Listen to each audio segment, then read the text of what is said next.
Hello and welcome to College Writing, Reading and Writing Better.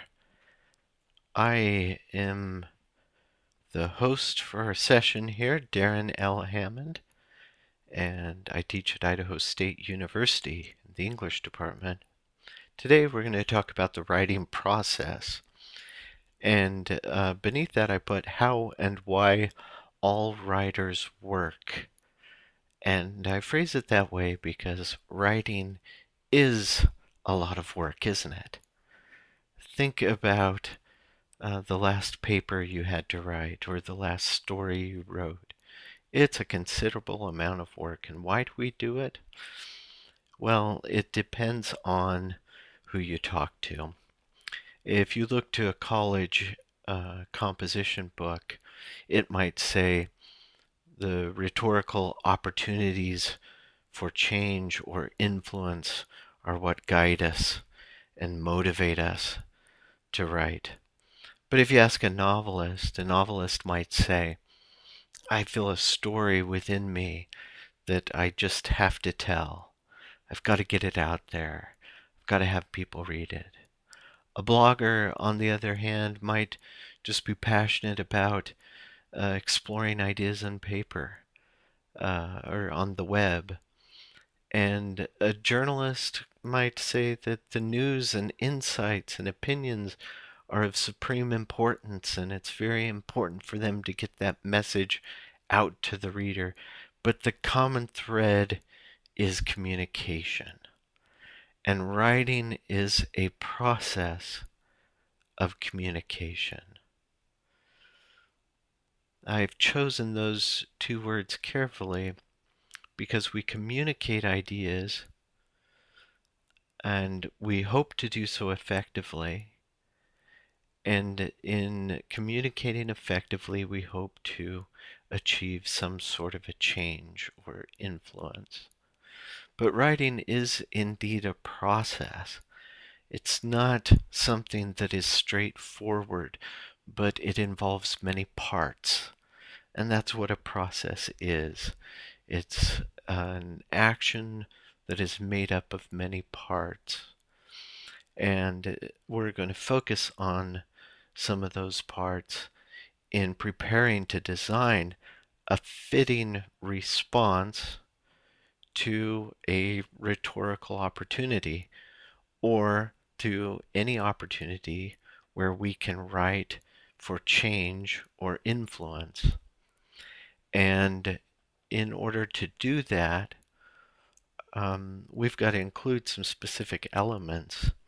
So in thinking through a paper that we're going to write, for example, you've got to have an explicit statement of what the problem, the issue, the question, whatever it might be, you've got to have a clear statement of what that is so that your reader clearly understands it. Also, you need the essential background information that will help to persuade that reader to see your point of view and perhaps reinforce your persuasiveness in getting them to indeed change or move to action. You have to be aware and state clearly how the reader is to act. What change exactly do you want to accomplish? What influence exactly do you want to make? And you've got to state that clearly for your audience. And speaking of audience, you've got to have an identified audience. And by a named audience, I don't mean a specific person, but at least a group of people. So, for example, you might be writing to a group of educated, married couples with children. And that might be your audience. But you've got to know that because it will affect everything you write. And then you can strategically plan how you're going to deliver that message in a powerful way. So how do you go about that? Well, this is the writing process. The writing process helps you design a fitting response. And it looks so easy on the page here, doesn't it? 4 simple steps. It's actually a kind of messy process, and we move back and forth through the different phases. We move into drafting and jump back to planning. But we're going to talk about each one of these and about some strategies for each one. Planning, you may know otherwise as pre-writing or invention. They mean the same thing. It's planning out what you're going to write. Drafting is getting the actual paragraphs and sentences down on the page. Revising is something much more than just editing and proofreading. It's remodeling your paper. It's doing the heavy lifting in your paper, reorganizing, redesigning your strategy, reworking sentences and paragraphs. And that makes the best paper. And then proofreading and editing, we'll come back to that. But some planning activities that can really engage you in creating a powerful response to a situation. These aren't the only ones, but here are a few I'm going to speak on. Brainstorming or listing. You give yourself a specific amount of time, say 5 minutes, and it's great for generating topic ideas. You force yourself to list as many as you can in those 5 minutes under a topic area. And so you're looking for more specific topics. You're trying to list as many as you can. Don't worry about whether they're good or bad. You can evaluate that later. What you're going for is quantity. Now, free writing is similar to that in that you allot yourself a certain amount of time, maybe 10 minutes in this case, and you have a topic in mind, and you write in paragraph form this time rather than listing. And once you've identified your audience and your basic topic idea, you let your mind run for those 10 minutes. So everything you can think about in that topic area, let your mind wander across the topic area and get those ideas down on paper. You'll find that your mind becomes very creative in this process. And I recommend to everyone to keep a writing journal. And this is so valuable for keeping track of all of your planning activities, your drafting activities. Later on, when we talk about research, you can include research notes. But it's a place to put down your ideas so that you don't lose track of them. And it's a small enough little tool that you can whip it out whenever an idea comes to you and jot it down. The other side of planning is the organizational side. And this is equally important because after you leave that exploration stage, you've got kind of a jumbled mess. A lot of ideas, but not a whole lot of organization. The first one I list there is determining the genre. And what I mean by that is that you are identifying what form this will take. Will it be in an email, a magazine article, a college essay? What form is this going to take?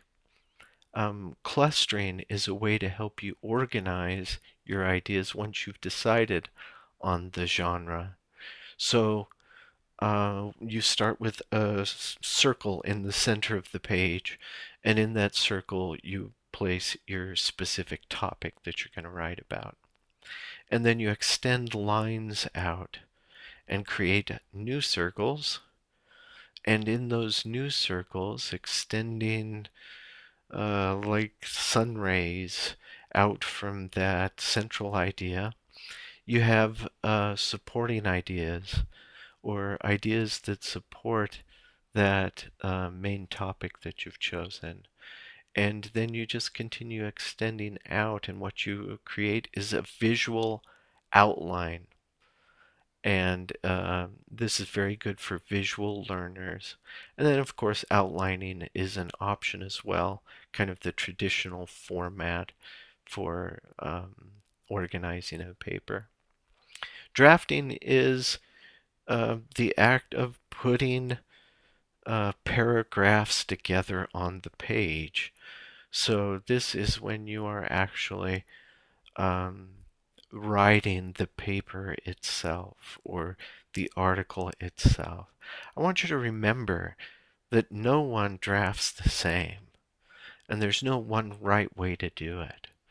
So the trick is for you to find the most effective means of drafting and stick to it and add to it when you find new things that work for you. Just as an example of that, some people really struggle with writing introductions and they get stuck there and can't move beyond it.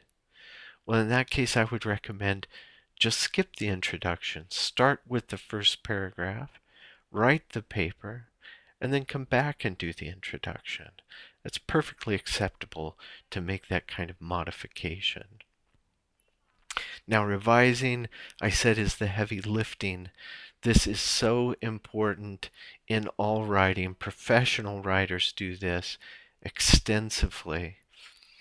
And revising means rethinking, reseeing, reorganizing, remodeling the paper that you've just put down, the ideas that you've just put down, because they're rough. You wanted to get your ideas down so that they were preserved. Now is when you do the real hard work of writing to make it sound and feel persuasive and powerful. And it really can be powerful. You can affect change if you put enough time and attention into that. Editing and proofreading, of course, are important, but they come very last. Don't worry about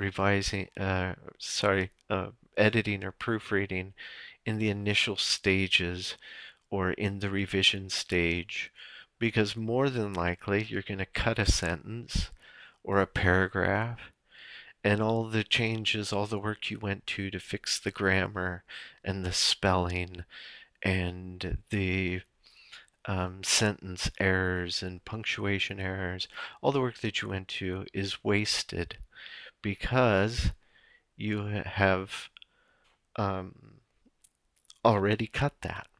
So save it until the end, but do put time and attention into it. You don't want to put all this hard labor into your brilliant ideas and then dirty it up with punctuation, spelling that's going to annoy the reader. In the end, I want you to believe this, that you only fail when you stop writing.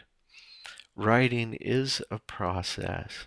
Professional writers like Ray Bradbury here, who died recently, he revised extensively. All great writers revise extensively, and you will gain power by revising, reworking, and polishing.